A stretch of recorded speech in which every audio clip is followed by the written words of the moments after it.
That's why I like him, Mateo. This is the third and final part of your Test 8 review packet. This is the last Dramble Weekly quiz you will have ever taken in your life. Except for those of you who will be taking this class again next year. Really? That will be. Except for you, McNamara. Okay. I would totally celebrate this by buying Is it true that Ringo might be teaching BC Cows next year too, and Zimmerman could be teaching AP? No, that's not true at all. Are you teaching Ringo again? See, where do these rumors come from? Yeah, someone really got my hope. That's hilarious. Like really, is it true? Okay, so the limit as x approaches 4 of x squared minus 16 over x minus 4. Again, fill in the blank. These limits are to be treated as blank, and it is not the final answer that matters the most. Proofs. Right? I didn't know yet. So it is the work that matters most. Listen. So, to prove the limit as x approaches 4 of x squared minus 16 over x minus 4, and by the way, you hopefully found out pretty early on the answer is 8. So to prove this, we cannot use direct substitution. It gives me a 0 over 0. That is a promising sign that this limit still exists. We just need to cancel, hopefully, an x minus 4 away.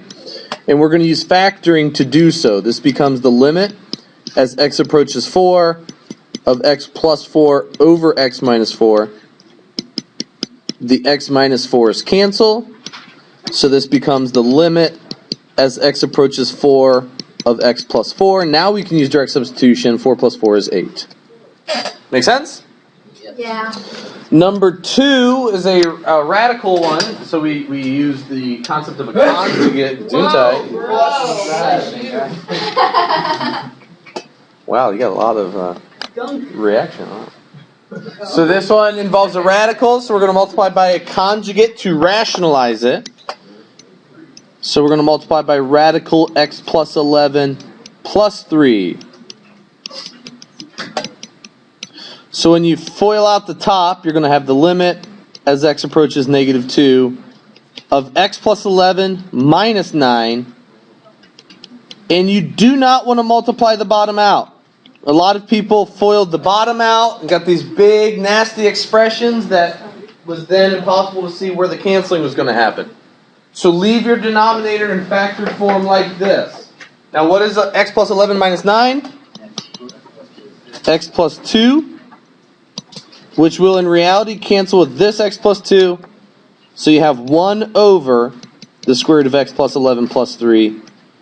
So that becomes 1 over the square root of 9 plus 3. And there's your 1/6. Agreed? Yeah. Oh. Wow, bud. You okay? We're good. Number 3.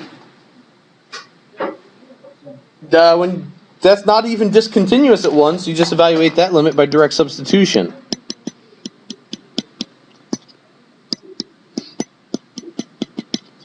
So you're going to get 1 plus 6, which is 7, minus 3, which is 4 for the numerator. 1 minus 6 is negative 5, plus 1 is negative 4 for the denominator.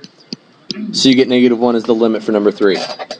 So first thing, it's a rational function. Those can only be discontinuous when the bottom equals 0, and the bottom does not equal 0 at 1. So direct substitution, piece of cake. Number 4. As you analyze this piecewise function, you should also notice that it is actually also continuous. In fact, this piecewise function is continuous everywhere.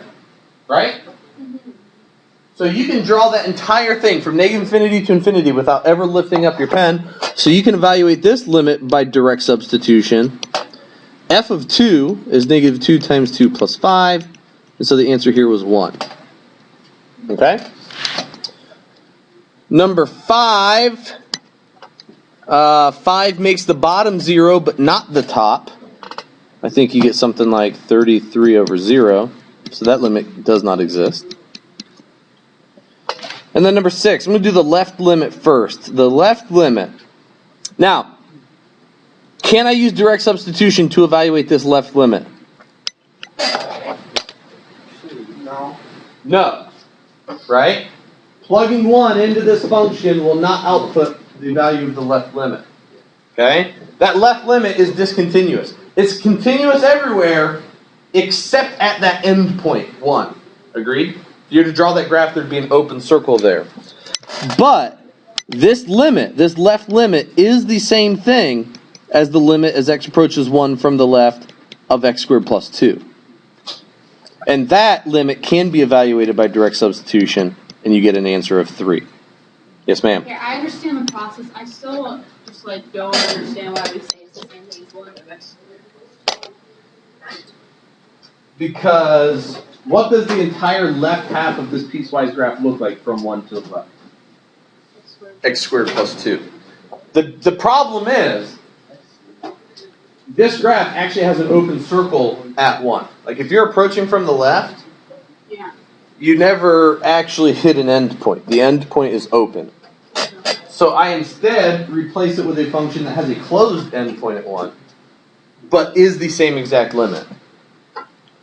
Now, what's the difference between the left limit and the right limit? I can actually evaluate the right limit using direct substitution, because this is a closed dot. That function is continuous over the entire domain, which is from 1 to infinity. So this limit's just going to be f of 1, which is negative 2 times 1 squared plus 3, which is 1. And so because the left and right limits are different, the two-sided limit does not exist. Agreed?